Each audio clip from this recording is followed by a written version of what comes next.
Olá, vamos aí. Tudo bem?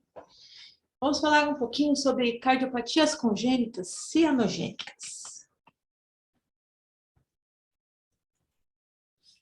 A gente divide as cardiopatias em acianóticas ou cianóticas, ou seja, pela expressão de cianose ou não. E subdivide em relação ao fluxo pulmonar. Se essa cardiopatia está gerando um fluxo normal ou diminuído, ou um fluxo aumentado, né?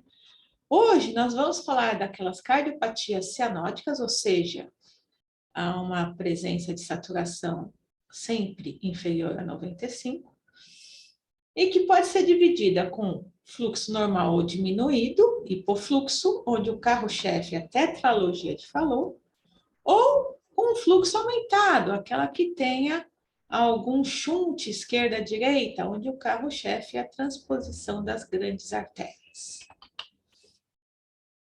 Começamos, então, pela tetralogia de Fallot, descrita inicialmente em 1673, como a doença do sangue azul, tá? E publicada em 1888 por Etienne Louis Arthur Fallot, que fez o diagnóstico preciso, que se mostrou correto no pós-morte. Dentre as cardiopatias cianóticas, é a mais frequente, em cerca de 0,4 casos por 1.000 nativos, com ligeiro predomínio no sexo masculino. E há uma chance de pais que têm a patologia terem filhos e terem a patologia aumentado aí em mais de 100 vezes. Como é que, então, ocorre o defeito? O defeito do Fallot é por uma septação anormal do cone tronco. Então, na septação normal, você tem aqui, o coração é uma cavidade única, que se septa dividindo o lado direito, que inclui aqui o tronco da pulmonar, do lado esquerdo. Então, você vê que aqui não tem nenhuma estenose, nenhuma comunicação, e os dois lados são divididos alinhadamente, junto com esse cone-tronco, que é um vaso único na vida embrionária, tá? Na tetralogia de Fallot, há o quê? Uma septação anormal. Então, a divisão do cone-tronco, ao invés de ser alinhada com o septo, ela está desalinhada, fazendo com que haja uma estenose infundibular pulmonar. A aorta fica, então, destroposta, colocada saindo tanto do BD quanto do VE. Não há um fechamento, então, um alinhamento, então, do cone-tronco com o septo interventricular, deixando uma CIV. E, em decorrência dessa estenose infundibular, dessa dificuldade na saída do sangue pelo ventrículo direito, o ventrículo direito se hipertrofia. Os 4 defeitos do tetra. Como ocorre, então, a cianose? Olha aqui esquematizado, o sanguinho chega pelas cavas, é um sangue não oxigenado, entra aqui no ventrículo direito não oxigenado, você tem aqui uma hipertrofia, uma dificuldade por causa da estenose infundibular pulmonar, então o sangue que deveria passar facilmente para o tronco da pulmonar, ele tem uma dificuldade e inverte, então, fica um shunt VD-VE, por causa desse gradiente, quanto maior, maior o shunt VD-VE, VD-VE, fazendo com que o sangue não oxigenado vá para a aorta, então você tem aí a cianose expressa, tá? Pode ocorrer também um shunt esquerdo-direito, se essa estenose infundibular for leve, que é o nosso famoso Pink Fallot. Só para vocês entenderem. Esse daí já cursa mais com hiperfluxo e não hipo. Mas o estigma do Fallot é essa estenose infundibular ser moderada, é importante, fazendo que um fluxo vá do coração direito para o esquerdo e o sangue não oxigenado vá para a aorta. Então, como é que são os achados clínicos? Geralmente, nos primeiros meses de vida, é aquele bebezinho que chegou para você E ao mamar, ao ter um esforço onde você contrai mais o coração, ele vai ficar cianótico, vai interromper as mamadas. Para melhorar esse sintoma, ele flete as perninhas, porque fletindo as pernas melhora o retorno venoso, volta mais sangue dos membros inferiores pro coração, mais sangue no ventrículo direito, consegue vencer melhor aquela estenose infundibular, tá? E na criança? É aquela criança que fica roxa aos esforços, tem cansaço aos esforços devido à hipoxemia, tem aquelas unhas baqueteadas, roxinhas, e para melhorar fica na posição de cócoras. No exame físico, sempre um déficit do ponto estatural, uma cianose central, esse baqueamento das unhas. E no cardiológico, como você tem um sopro da estenose infundibular muito evidente, a C e B você não consegue escutar muito. Então, você vai ter um sopro vindo do bordo esternal esquerdo baixo, irradiando para o seu pescoço esquerdo, que é o sopro de saída da via de saída do ventrículo direito, RUD, tá?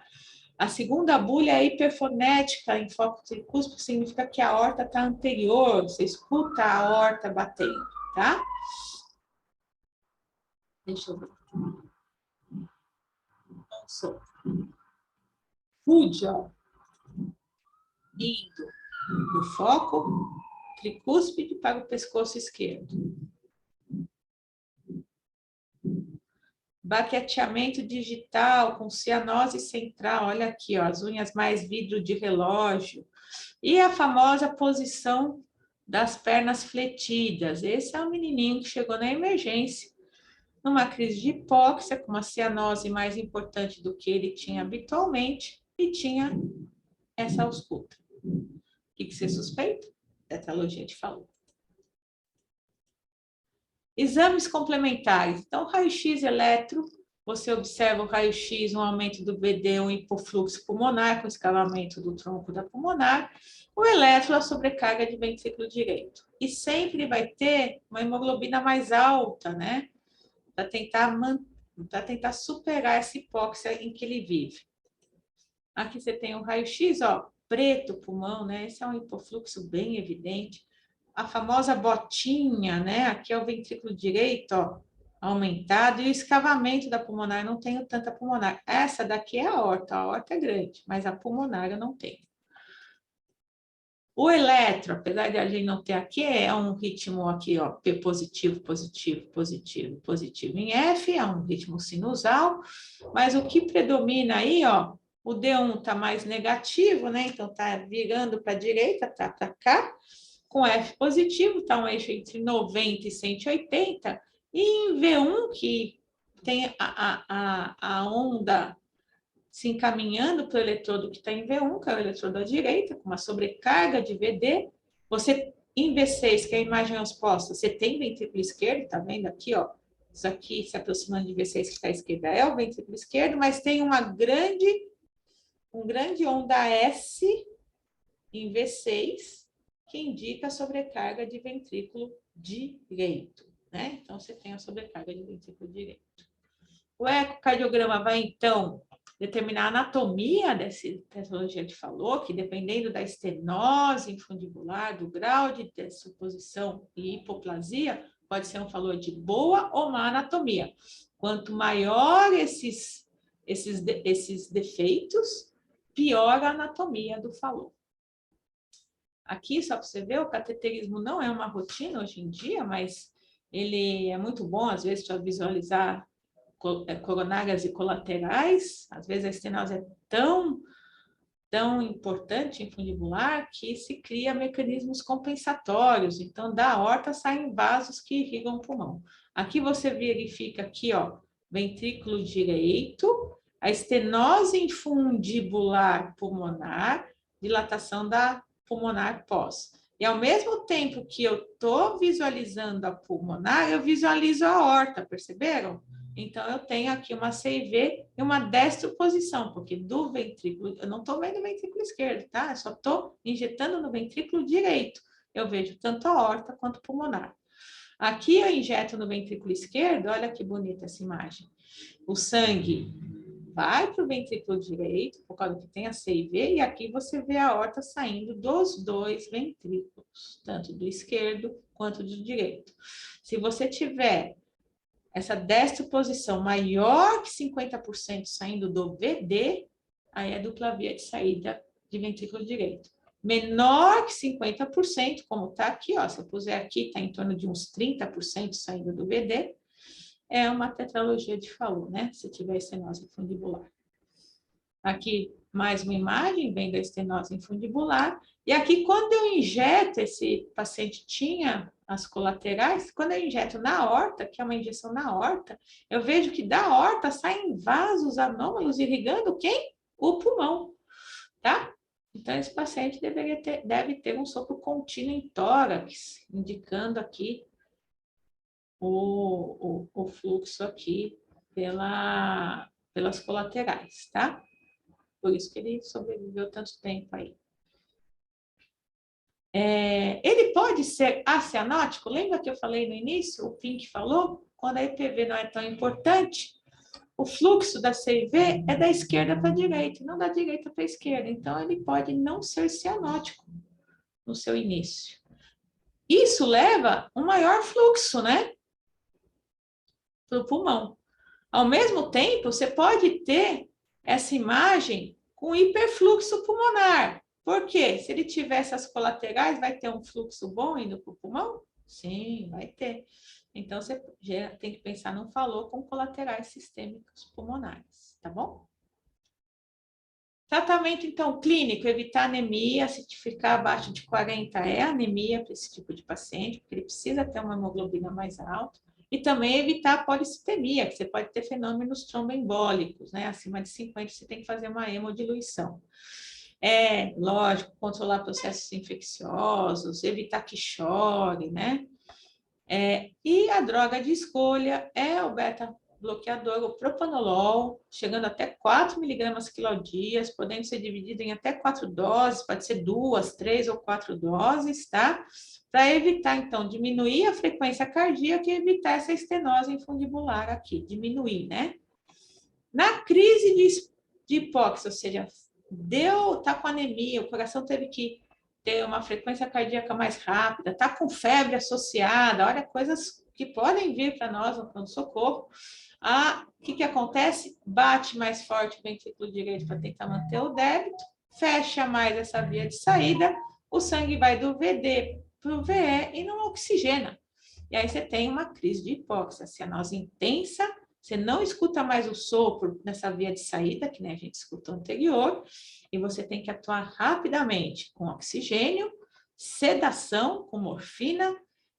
Pegar o acesso vascular nessa criança é difícil, vai irritar mais muitas vezes, então você pode dar via retal, tá? E usar metoprolol EV, que é o Seloken 0,1 mg quilo dose, e hidratar. Tudo bem? Tratamento cirúrgico, nós temos duas possibilidades, né? O objetivo é a correção total, então, geralmente se faz com a criança acima de 7 quilos, então você tem que esperar aí entre 6 meses e um ano e pouquinho, que é nosso objetivo, então você vai mantendo ela com beta-bloqueador até chegar lá. Muitas vezes ela tem várias crises de hipóxia e risco de vida, então você faz um tratamento paliativo, onde você vai pôr o bleiloctase modificado. Você põe um tubo ligando a subclave esquerda com a pulmonar para ter um fluxo da aorta para a pulmonar. Caso venha a ter uma estenose infundibular pulmonar severa, você tem um fluxo saindo da aorta para irrigar o pulmão e ser oxigenado. Esse é o Blake. Tá? Então, a paliativa, eu tenho aqui o shunt saindo da subclávia para pulmonar. Não se esqueça, ela vai continuar mantendo saturação baixa, tá? É importante hidratar para evitar a obstrução, inclusive, desse shunt artificial e até evitar que a estenose infundibular fique maior. E você tem que manter o hematócrito mais alto, porque você não corrigiu a cardiopatia. Então, você só fez um escape. Na correção total, a criança já fechou a CIV, abriu a estenose infundibular, né? Então, ela não vai ter mais o shunt direito-esquerdo, ou seja, ela não vai ter mais cianose, tá? Lógico que vai precisar um segmento contínuo, porque quando você amplia essa pulmonar, você tira a válvula pulmonar, põe uma monocúspide, e ela pode evoluir com uma estenose pulmonar infundibular valvar residual, uma insuficiência dessa válvula pulmonar, e sempre um bloqueio de ramo direito. Então, a cirurgia de Blalock, né, quando você precisa aumentar esse fluxo sanguíneo pulmonar, esse enxerto, você tem que ter alguns cuidados, né? Evitar desidratar, pois pode ocluir o enxerto. Você mantém uma heparina nos primeiros 3 dias e depois da suspensão você mantém pelo menos com um antiagregante, tá? O AS. Aqui só para vocês verem a imagem cirúrgica, né? O tubo de Gore-Tex colocado aqui. As complicações, sangramento, né, hipertensão pulmonar, porque você vai aumentar o fluxo para esse pulmão. Então, você tem que ver aí um nível acertado até aceitável da pressão pulmonar, 50% da sistêmica. Né? Pode atuar em mecanismos respiratórios aí, medidas de controle, entre os controles, sedação, analgesia, se tiver hipertensão arterial pulmonar no pós-op, elevação do pH, corrigir a acidose, aumentar a FiO2, que é um bom vasodilatador pulmonar, PEP baixo, tá? E pode utilizar, a gente gosta de usar a prostaglandina, ele ajuda na vasodilatação pulmonar, mas principalmente o óxido nítrico, tá bom? Na correção total, você tem que verificar aí os que contraindicam a correção no primeiro ano de vida, ou seja, se tiver um falou de má anatomia, com uma hipoplasia acentuada das artérias pulmonares, fica difícil de fazer a correção. Se você tiver uma origem anômala da descendente anterior, da coronária direita, você precisa também rever isso, tá?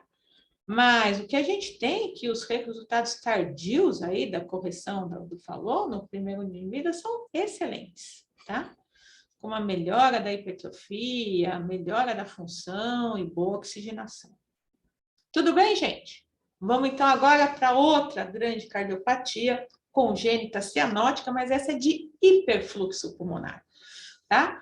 Descrita também lá no século XVIII por Matthew Bailey, em 1797, e depois de 17 anos utilizado esse termo. Ela é mais rara, que o falou, é 1 para 2.300 ou 5.000 nativos, e é responsável aí por 25% dos óbitos das cardiopatias congênitas no primeiro ano de vida. Então, o que você tem aqui? O cavas, átrio direito, ventrículo direito, e do ventrículo direito sai a aorta. Da aorta volta o quê? Para o átrio direito. Ou seja, sangue não oxigenado, que é esse azulzinho, não oxigenado, vai não oxigenado para a aorta e volta não oxigenado. Se eu não tiver um forame oval patente, uma CIA e um canal arterial patente, eu não consigo juntar o sangue que vem do pulmão, que infelizmente volta para o átrio esquerdo aqui, né? Oxigenado, e fica só o oxigenado indo para o pulmão. Então, eu preciso ter esse shunt do sangue não oxigenado do átrio esquerdo e para o átrio direito, e pelo canal também o sangue não oxigenado, aqui o oxigenado vir para cá e aqui o não oxigenado vir para o pulmão oxigenado. Então, eu preciso ter o forame oval e o canal. Tá? Insere, como a gente viu, o átrio direito, VD pulmonar, veias pulmonares átrio esquerdo, quer dizer, passou aqui, oxigenou, foi para o lado esquerdo do coração, oxigena e volta já desaturado para o lado direito para ser oxigenado. Na transposição, desculpa, nós temos a circulação em paralelo. Do ventrículo direito vai para a aorta, ou seja, do ventrículo direito não passa no pulmão, não oxigena, volta para a aorta. O corpo consome o sangue não oxigenado, volta menos oxigenado. E do lado esquerdo vai para o pulmão, para o ser oxigenado, um sangue que só fica no pulmão, na pequena circulação. Então, eu preciso ter os nossos shunts, aqui representados pelo canal arterial, onde o fluxo precisa ir da da aorta para pulmonar, né? Que eu preciso e o sangue está oxigenado na aorta, lembra? Desculpa, está oxigenado na pulmonar aqui e, certo? Ó, eu preciso o sangue da aorta ir para pulmonar, da aorta ir para pulmonar, porque aqui eu tenho o ventrículo direito saindo a aorta. Então, ele está oxigenado, precisa vir aqui para pulmonar para ser oxigenado. E o forame oval para o sangue do átrio esquerdo que veio aí do pulmão e para o átrio direito, ventrículo direito aorta. Preciso ter esses dois genes. Os sintomas ocorrem na primeira semana de vida, é aquele nenê que nasce, piora da cianose nos primeiros dias, principalmente quando você vê a cianose da O2, aí fecha o canal e piora. Então, você não pode dar O2 aí, né? Você precisa ter cuidado. Como tem hiperfluxo, dá sintomas de CC, tá? E o exame cardiológico, a segunda agulha não tem grandes sopros, tá? Geralmente o sopro é só do canal, mas o que chama a atenção é a segunda agulha hiperfonética em foco tricúspide, que é a aorta anterior, tá? Sopro do canal, contínuo. E pode ter o sopro da CIA. A segunda agulha é desdobrada e ela vai ser hiperfonética em foco tricúspide. Olha o canal aqui, gente. Exames, raio-x, elétron, hemograma, né? O raio-x, como os vasos estão um atrás do outro, a aorta pulmonar, então você vai ter aquele coração grandinho, em forma de ovo, com hilo estreito, né? Com fluxo aumentado. Eletro, geralmente sobrecarga de VD nas primeiras horas de vida, né? Nas primeiras 3 dias de vida, e um hemograma aí com aumento da hemoglobina. Tá aqui, ó. Forma de ovo caído, o hilo estreito e o fluxo pulmonar ó, bem aumentado, tá? Você tem aqui a onda, um achado, que a onda T sempre é negativa em V1, V2, e aqui você pode tê-la positiva, indicando você tem que suspeitar aí de tetralogia de Fallot, de transposição das grandes artérias, tá? Então, você tem que pensar em transposição aqui.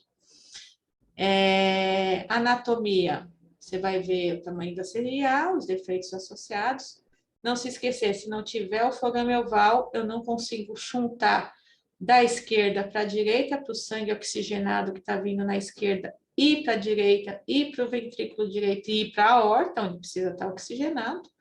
Né? Então, uma CIA restritiva vai necessitar de um cateterismo de urgência para fazer o Haskin, que é a abertura dessa CIA. Você passa o catéter, chegou no átrio esquerdo, insufla o balão e puxa. Puxou, você abre esse forame oval, como está aqui representado. Vem, passou pelo forame oval, abro o balão, puxo e olha aqui, eu comunico os átrios de forma bem ampla, tá? Aí dá tempo de você aguardar, se necessitar manter o canal, uma cirurgia paliativa, que não é indicado, mas dá tempo de você fazer a correção total aí nos primeiros 15 dias de vida. Tá? Então, manter o canal aberto com prostaglandina, prostin, tá? E o cirúrgico, ó, não se esqueça, importante até 15 dias de vida, porque você consegue fazer a cirurgia de Jatene, que é a troca a nível arterial, tá? Senão você tem que preparar o ventrículo esquerdo, que está no regime de baixa pressão, que vai para a artéria pulmonar, para suportar a pressão sistêmica, tá? Então, aqui a Senin, que não é a mais indicada, você pega o átrio direito, faz uma canulação para pegar parte do átrio esquerdo e para o ventrículo esquerdo pulmonar. Quer dizer, você não muda a nível arterial. Já a de Sweet, que é a cirurgia de Jatene, o Jatene foi o primeiro a conseguir realizar a cirurgia de forma efetiva, você pega e inverte os vasos, né? A grande dificuldade de cirurgia não é nem tanto pegar a pulmonar daqui, passar para a base da aorta, nem da aorta para a base da pulmonar. A grande dificuldade é que na aorta tem as coronárias. Você não pode deixar as coronárias no lado desculpa, a aorta está aqui. Na aorta tem as coronárias. Você não pode manter, você vai manter a base aqui. Você não pode manter as coronárias no sangue não oxigenado, certo? Então, você tem que pegar essas coronárias e transportá-las para a base do seu tronco pulmonar. Pegar as coronárias e passar para cá. Essa é a maior dificuldade da cirurgia. Então, a cirurgia de Jatene aqui, ó, ele pegou, quando ele além